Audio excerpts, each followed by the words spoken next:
नमस्कार मित्रों, मैं हूं दीक्षा अजयकर और आप देख रहे हैं स्मृति मनोवृत्ति चैनल। चलिए तो इसी के साथ आज प्रारंभ करते हैं एक next topic, gender as a social construct, gender roles, gender basis and educational practices. एक सामाजिक संरचना के रूप में लिंग, लिंग की भूमिकाएं क्या क्या हैं, लिंग से संबंधित पूर्वाग्रह क्या क्या हैं और शैक्षिक प्रथाएं कौन कौन सी हैं। चलिए तो प्रारंभ करते हैं। सबसे पहले देखते हैं कि लिंग यानी कि जेंडर होता क्या है। Gender is a social construct that impact attitudes, roles, responsibilities and behavior patterns of boys and girls, men and women in all societies। मतलब लिंग एक सामाजिक संरचना है जो सभी समाजों में लड़का और लड़कियों, पुरुष और महिलाओं के लिए व्यवहार, भूमिका, जिम्मेदारियों और व्यवहार के स्वरूप को प्रभावित करती है। मतलब जो सामाजिक भूमिका है, समाज में किसकी क्या भूमिकाएं होंगी, लड़कों की क्या भूमिकाएं होंगी, उनके क्या कर्तव्य होंगे, लड़कियों की क्या क्या भूमिकाएं होंगी, पुरुष महिलाओं की, और वो उनके व्यवहार किस तरह के होने चाहिए, उनकी क्या क्या जिम्मेदारियां होंगी, ये सब समाज तय करता है। इसलिए जो जेंडर है उसको सामाजिक संरचना कहा गया है। यह जेंडर और सेक्स दो टर्म्स हैं, दोनों के ही हिंदी रूपांतरण लिंग है। तो दोनों में क्या अंतर है, हमारे टीचिंग लाइन में इन दोनों में कैसे कैसे प्रश्न बनेंगे, कहाँ से प्रश्न बनेंगे, ये हम लोग एक बार देख लेते हैं, यहाँ पे समझ लेते हैं अपने तरीके से।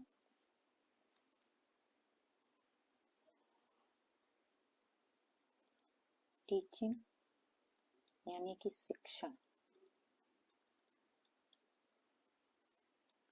इसमें जो टर्म यूज होता है वो होता है जेंडर,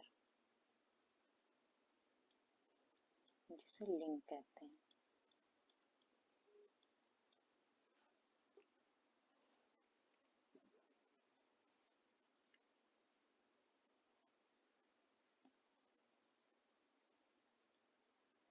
दूसरी तरफ मेडिकल,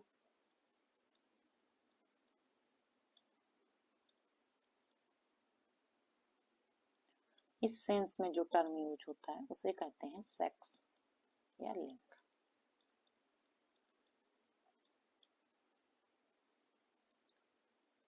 जो हमारा जेंडर है ये समाज में यूज होने वाला शब्द है। समाज लोगों को ग्रेड प्रदान करता है।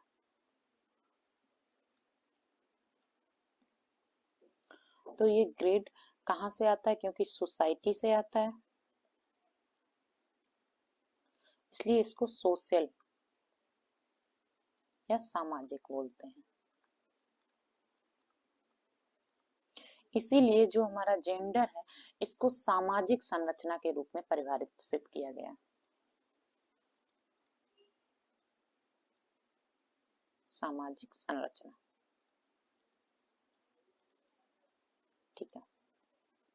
मतलब समाज में जो जेंडर है उसकी परिभाषा क्या है या कैसे कहते हैं। जो मेल हो गया या पुरुष, तो एम से मेल, मेल क्या करता है, माल ढोता है या माल लाता है। माल से तात्पर्य घर में आने वाली या यूज होने वाली जो भी सामग्री है, बोझा ढोना हो गया या बाजार जाना है, बाजार से जो चाहे आने वाली खाद्य सामग्री हो जाए या कपड़े लत्ते, जो भी कुछ है आपके सामाजिक जीवन में जो भी चीजें यूज होती हैं, इन सबको लाने का, चाहे उनको आने की जो आर्थिक जिम्मेदारी हो, चाहे उनको लाना हो, वो सारी मेल के ऊपर है, पुरुष समुदाय के ऊपर है। इसलिए ये सारे जो कार्य हैं ये समाज में पुरुष को दिए गए। वहीं जो फीमेल है, महिला, इसका काम है एफ से फीमेल, एफ से फूड। आपको याद करने में आसानी होगी। फीमेल का क्या काम है, घर में रहना, खाना पकाना या घर के जो भी काम है, कपड़े धोना, बर्तन, खाना, झाड़ू पोछा और भी घर से संबंधित जो भी कार्य हैं वो सारे फीमेल करती है। ये समाज में मेल और फीमेल की जिम्मेदारियां और कार्य डिफाइन किए गए हैं। आज की डेट में हालांकि हम लोग बहुत आगे बढ़ चुके हैं इन सब से काफी ऊपर। फीमेल्स भी बाहर का काम भी देखते हैं, मेल भी घर का भी काम देखते हैं, पर जो समाज में जेंडर की जो भूमिका है, जिस तरह से परिभाषित किया गया है वो कुछ इस तरह से है। आई होप कि ये सब आप समझ सकते होंगे। अब बात करते हैं सेक्स या लिंग की। तो ये एक बायोलॉजिकल टर्म है,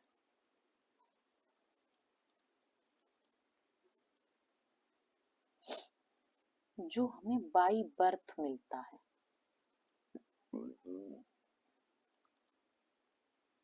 क्योंकि हमारा जो जेंडर है, जो सेक्स है,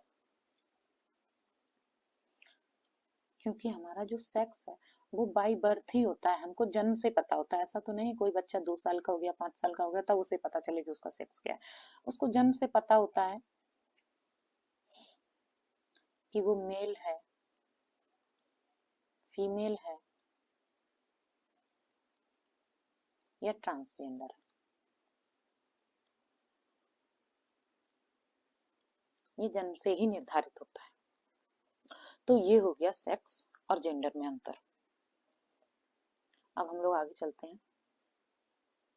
जेंडर रोल्स के अंतर्गत क्या क्या आता है?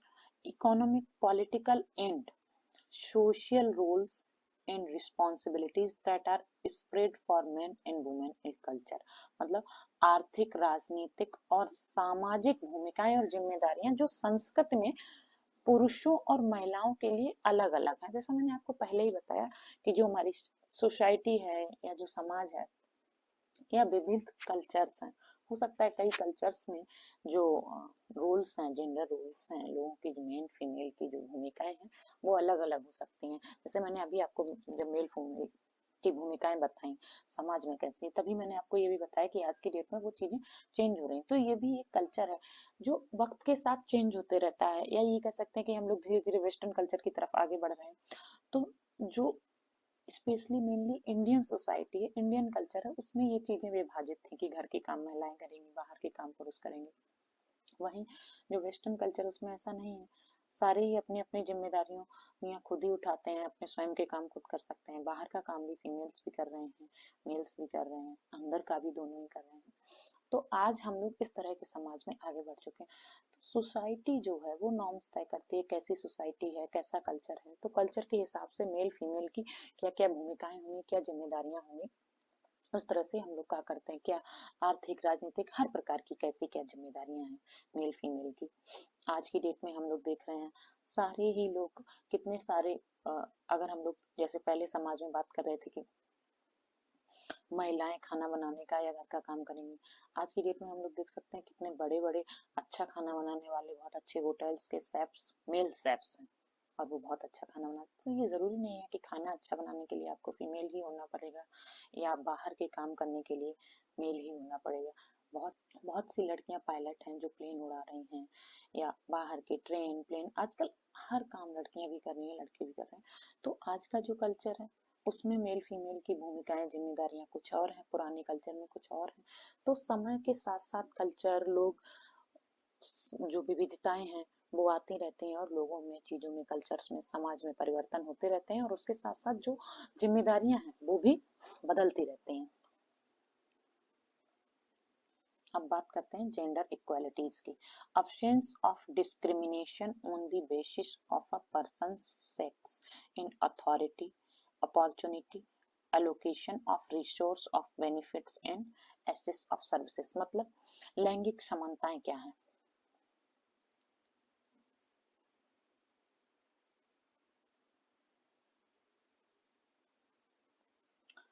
प्राधिकरण अवसरों, संसाधनों या लाभों को आवंटन और सेवाओं तक पहुंच में किसी व्यक्ति के लिंग के आधार पर भेदभाव की अनुपस्थिति।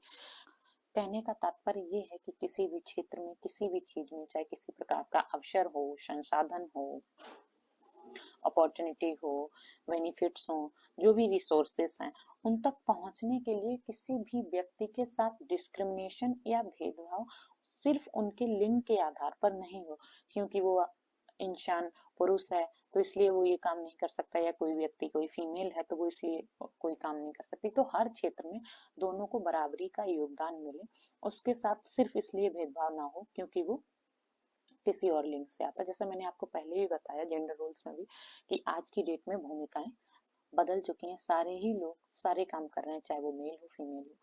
तो फिर वहां पे हमें असमानता भी नहीं करनी चाहिए, हमें किसी के भी साथ लिंग के आधार पर किसी भी प्रकार का भेदभाव ना होने पाए। इसलिए जेंडर इक्वालिटीज हमें समझाती है कि किसी भी व्यक्ति के साथ लिंग के आधार पर कोई भी भेदभाव नहीं किया जाना चाहिए, किसी भी अवसर में, किसी भी चुनौती में या फिर किसी प्रकार की सेवाओं तक वो सिर्फ इसलिए पहुंचने से वंचित ना रह जाए क्योंकि वो किसी विशेष लिंग या अलग लिंग से आते हैं। बात करते हैं लैंगिक समानता की या जेंडर पैरिटी। लैंगिक समानता संख्या में लड़के और लड़कियां समान संख्या विभिन्न स्तरों पर विविध रूपों में शिक्षा एवं सेवाएं प्राप्त करते हैं। The same number of boys and girls receive educational services at different levels in diverse forms. तो एक होता है जेंडर इक्वालिटी, जो हम लोग पहले ही पढ़ चुके हैं कि अगर किसी भी संस्थान में या कंपनी में, किसी कार्यालय में, अगर हम लोग मान लेते हैं स्कूल में मेल और फीमेल दोनों ही प्रकार के टीचर हैं, तो दोनों प्रकार के शिक्षकों को समान सुविधाएं और समान वेतन और सभी प्रकार की चीजें समान मुहैया कराई गई हैं। सारी प्रकार से समानता का व्यवहार होता है दोनों के साथ, तो ये हुई जेंडर इक्वालिटी। लेकिन अगर किसी विद्यालय में 100 एम्प्लॉयज हैं या 100 टीचर्स हैं, तो उसमें से 50 मेल टीचर्स हैं और 50 फीमेल टीचर्स हैं। ये हुई जेंडर पैरिटी। जब अर्थात हम लोग कह सकते हैं कि किसी संस्थान में या किसी कार्यालय में कार्यरत जो कार्मिक हैं, जो कर्मचारी हैं, उनकी जितनी भी संख्या है दोनों ही बराबर बराबर मात्रा में, मेल और फीमेल दोनों बराबर मात्रा में है, दोनों की संख्या अगर समान है तो उसे जेंडर पैरिटी कहते हैं। अभी मैं आशा करती हूँ कि आप लोगों को ये सब जेंडर पैरिटी स्पेशली और जेंडर इक्वालिटी में अंतर समझ आ गया होगा। आगे बढ़ते हैं। अब बात करते हैं जेंडर अवेयरनेस या लिंग संबंधी जागरूकता की। तो to understand the socially determined differences between men and women and that these influences access to control of resources। मतलब पुरुषों और महिलाओं के बीच सामाजिक रूप से जो निर्धारित मतभेद हैं, क्या क्या डिटर्मिनेशंस हैं उनके बीच, उनको समझना और ये संसाधनों की पहुंच और नियंत्रण को किस प्रकार प्रभावित करते हैं, ये इस चीज को समझना और दोनों को बराबरी से सभी संसाधनों को मुहैया कराना, ये जेंडर अवेयरनेस का काम है। जैसे कि हम लोग एग्जाम्पल के तौर पे समझ लेते हैं, बीसीसीआई क्रिकेट के जो रूल्स हैं उनमें उन्होंने कहा कि जो सुविधाएं वो पुरुषों को मुहैया कराएंगे वही सेम सुविधाएं महिला खिलाड़ियों को भी मुहैया कराई जाएंगी। इससे तात्पर्य क्या हुआ? इससे दो चीजें हुई।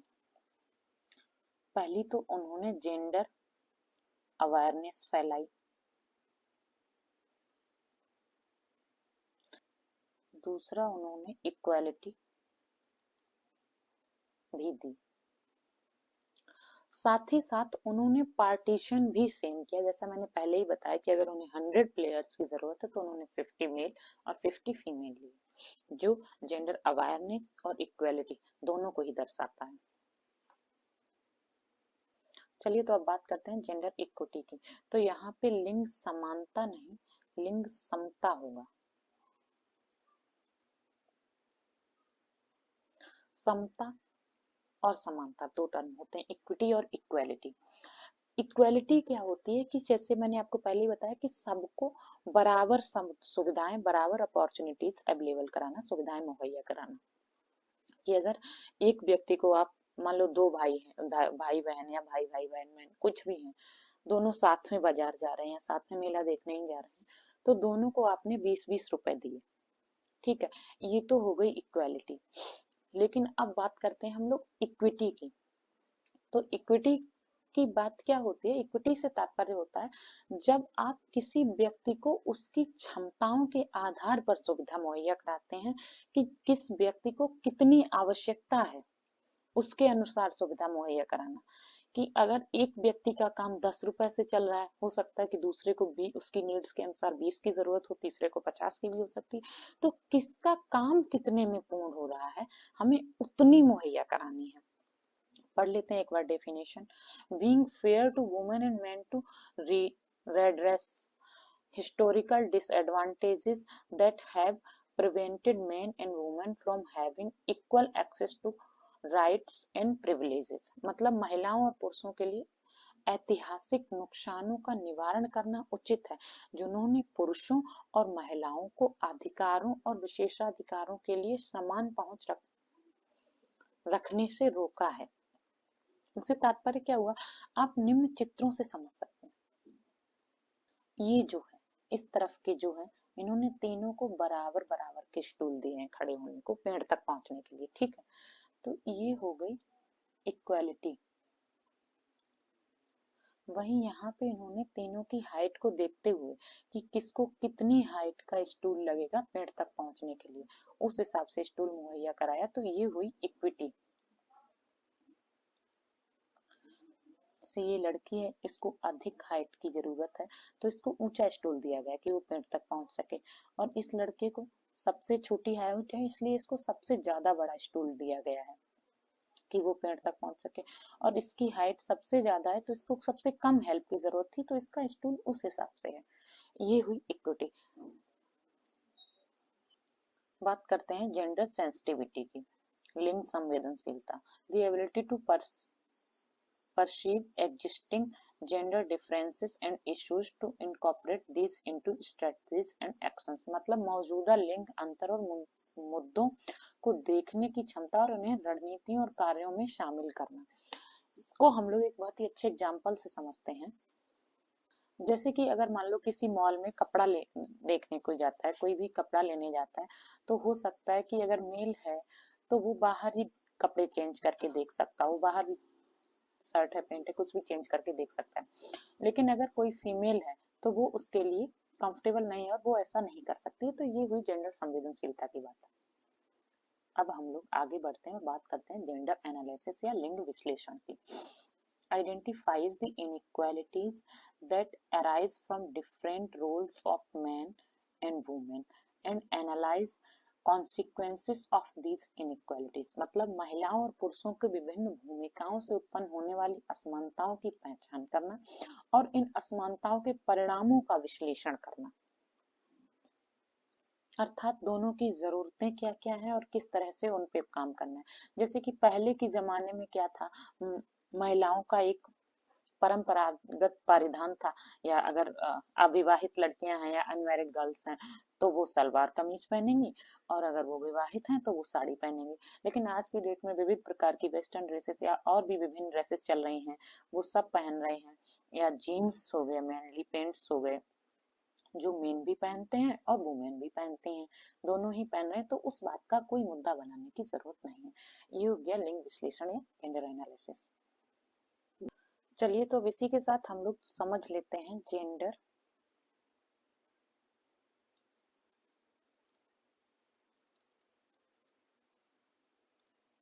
जेंडर स्टीरियोटाइप और जेंडर बायसनेस में क्या अंतर है।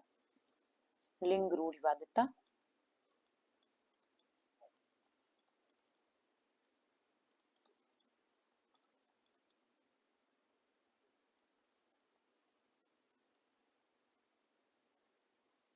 और लिंग भेदभाव।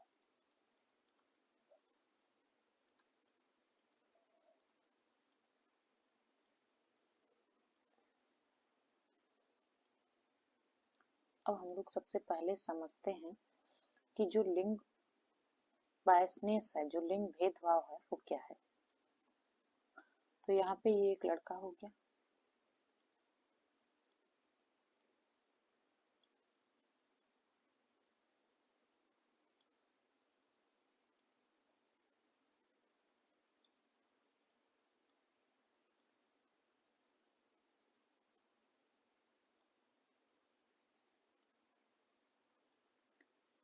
ये एक लड़की हो गई, ठीक है। अब जैसे कोई कंपनी है या कोई भी वर्क प्लेस है जहां पे लड़का और लड़की दोनों इक्वल नहीं है, जैसे कि किसी कंपनी में 40 एम्प्लॉयज काम कर रहे हैं, उसमें से जो बॉयज हैं वो सिर्फ 18 हैं और गर्ल्स 22 हैं। तो ये क्या हुआ, जेंडर बायसनेस या लिंग भेदभाव।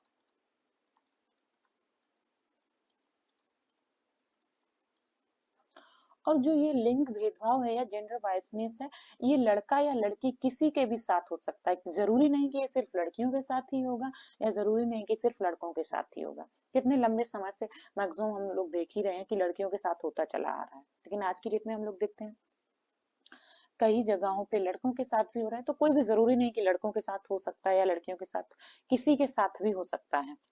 अब इधर आ जाते हैं लिंग स्टीरियोटाइप या लिंग रूढ़िवादिता में। यहाँ भी ये दोनों ही परेशान है। जैसे कि एक मेल हो गया,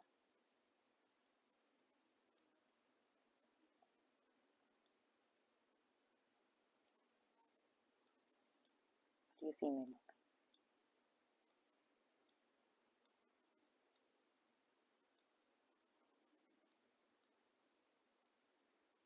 ठीक है, अगर किसी लड़के ने गुलाबी रंग के या किसी भी ऐसे डार्क कलर, रेड हो गया, गुलाबी हो गया, पिंक हो गया, किसी भी ऐसे कलर की शर्ट पहन ली,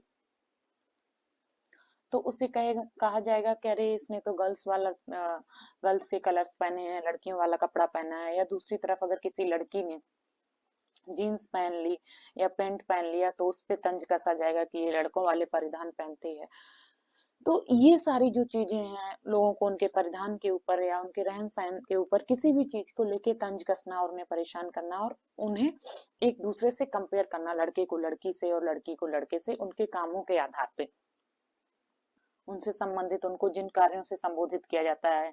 या किसी व्यक्ति ने खाना बना दिया, किसी आदमी ने, तो कहा अरे ये तो लड़कियों वाले काम करता है, या कोई लड़की बाहर का काम कर ले रही है तो ये लड़कों वाला काम कर रही है। तो उस चीज को लेके उनको पॉइंट आउट करना, उनको तंज कसना, उन्हें जली भुनी सुनाना, ये सब हो गई जेंडर स्टीरियोटाइप बातें, लिंग रूढ़िवादिता। जहां भी हम लड़के को लड़की से और लड़की को लड़के से कंपेयर करते हैं, वो लिंग रूढ़िवादिता होती है। लेकिन अगर हम उनको काम को लेके, इक्वालिटी को लेके कंपेयर कर रहे हैं, किसी कंपनी के एम्प्लॉयज में लड़कों और लड़कियों की संख्या में अगर किसी प्रकार की इक्वालिटी नहीं है, भेदभाव है उनके, तो उस चीज का जो कंपैरिजन है वो लैंगिक भेदभाव या जेंडर वाइसनेस के अंतर्गत आता है। इसी के साथ हम लोग एक एग्जांपल देखते हैं। आपके घर आपका कोई मित्र आया,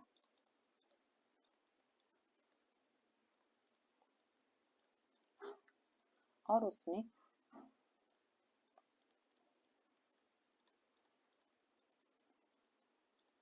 पापा को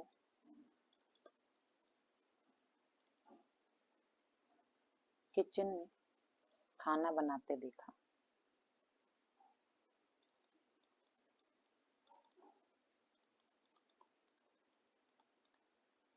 और पूछा मम्मी कहाँ गई,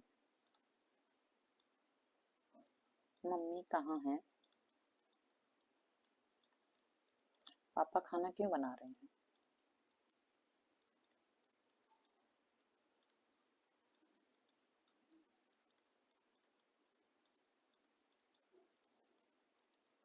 तो ये क्वेश्चन किस टाइप का हुआ? Option a gender